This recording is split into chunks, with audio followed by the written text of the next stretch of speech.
What's going to happen though is you're going to take the pattern, and then instead of just going side to side, what you'll do is add a height element where you go down and up and down and up and down and up and down. And you can even lower your body and come back up with your body. So if I were to show you from your view from the back, your overhand weave here on the right, again in your T stance, and then you go back and forth from overhand to underhand. And then when you add the element of the height, you're on the right, you come down across the bottom, and then you go up as you're going from underhand to overhand. Down from overhand to underhand, up from underhand to overhand. Down and up, and down and up.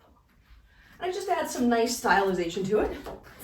So if I were to mirror you, and we started an overhand on your right, come down across the bottom, and then up across the top, and down across the bottom, and up across the top, and down across the bottom, and up across the top. Now, if you can't get it as dramatic as I can, start like this, going side to side,